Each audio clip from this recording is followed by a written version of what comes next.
আসসালামু আলাইকুম, সবাই কেমন আছেন? আশা করি সবাই ভালো আছেন। আজকে আমি তৈরি করে দেখাবো একটা সহজ পদ্ধতিতে, মানে সেটা একেবারেই ডাল ভাতের মতো সহজ চিকেন রোস্ট, যা কিনা আপনি ঈদের দিন সকালেও বানাতে পারবেন, যেহেতু সামনে ঈদ, যে কেউ বানিয়ে নিতে পারবে। তো আমি কত সহজে বানিয়ে নিচ্ছি দেখে নিন আপনারা। এটা নিয়ে কোনো রকম রোস্টের ঝামেলা নাই, কোনো রকম মশলার ঝামেলা নাই, বাদাম পোস্ত কিছু না, নর্মালি আমি তৈরি করে দেখাবো। দেখেন, আমি প্রথমে এখানে 2টা কক মোরগ নিয়েছি, 4 পিস করে কেটে নিয়েছি, দই, গুঁড়া মশলা, তারপরে আস্ত গরম মশলা, আদা রসুন বাটা, পেঁয়াজ বেরেস্তা, সরিষার তেল আর ঘি। তা আমি কীভাবে প্রসেসে বানাচ্ছি সেটা দেখিয়ে দিচ্ছি।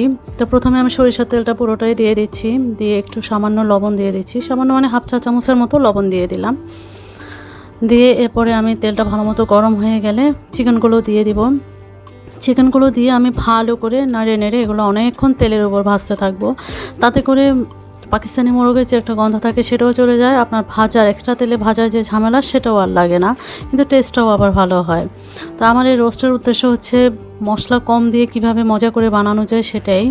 তা আমি অনেকক্ষণ নেড়ে নেড়ে ভাজার পরে দেখেন কালারটা একটু চেঞ্জ হয়ে আসছে। তারপর আমি আস্ত গরম মশলা দিয়ে দিলাম, গুঁড়া মশলাগুলো দিয়ে দিলাম। সেখানে আছে লবণ, লাল মরিচ গুঁড়া, গরম মশলা গুঁড়া আর হচ্ছে রোস্টের একটু মশলা। রোস্টের মশলাটা আমার ঘরেই তৈরি করা, আমার ভিডিওতেও দেওয়া আছে। তা আমি এখানে আদা রসুন বাটা দিয়ে দিলাম, এখানে আর আদা বাটা দিয়ে দিয়েছি 1.5 টেবিল চামচ আর রসুন বাটা 2 টেবিল চামচ পরিমাণ। তারপরে এভাবে আমি মশলাগুলো একটু কষিয়ে নিলাম। কষিয়ে একটু তেল যখন উপরে উঠে আসে সামান্য, তারপরে আমি এখানে 1 কাপের মতো পানি দিয়ে আর একটু কষিয়ে নিব। তো পাকিস্তানি মোরগটা সচরাচর দেশি মোরগের মতো শক্ত হয় না, একটু নরমই হয়। তো এগুলো কষাতে কষাতে অনেকটা হাফ সেদ্ধ হয়ে যায়। তো আমি অল্প পানি দিয়ে কষিয়ে নিলাম। তো কষানো এই অবস্থায় চুলার আঁচটা সব মাঝারি থাকবে, মানে হাই করতে যাবেন না। আর যখন আমরা ভাজবো তখনও মাঝারি থেকে একটু কম রাখবেন। তো এরপরে আমি টক দইটা ফেটিয়ে দিয়ে দিলাম। টক দই আমি 1 চা চামচ পরিমাণ চিনি দিয়েছিলাম, যাতে একটু টক বেশি না লাগে। তারপরে আমি এখানে 1.5 কাপ পরিমাণ এখানে পেঁয়াজ বেরেস্তা আমি দিয়ে দিয়েছি। পেঁয়াজ বেরেস্তাটা দেওয়ার উদ্দেশ্য হচ্ছে কালারটাই সুন্দর হয় আগে থেকে পেঁয়াজ বেরেস্তাটা দিলে। তো রোস্টের কালার সুন্দরের এটা আরেকটা টেকনিক, পেঁয়াজ বেরেস্তাটা দিলে আগে থেকে কষানোর পর তখন কালারটা অটোমেটিক্যালি চেঞ্জ হয়, সুন্দর একটা কালার আসে।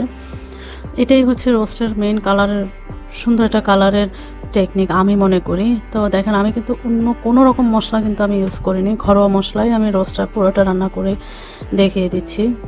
তো দেখেন আমার তেলটা প্রায় ছেড়ে আসছে, মানে একটু পানি জমা নেই। তো এই পর্যায়ে হচ্ছে একটু পানি দিয়ে দিতে হবে যখন তেলটা ছেড়ে আসবে। তো পানিটা আপনারা সেদ্ধর উপর ডিপেন্ড করে যদিও। তারপরে এখানে আমি রোস্টের ঝোল অনেক সময় একটু কেউ বেশি খায় একটু কেউ কম খায়, তা আমি এখানে প্রায় হচ্ছে 5 থেকে 6 কাপের মতো পানি দিয়ে দিয়েছি।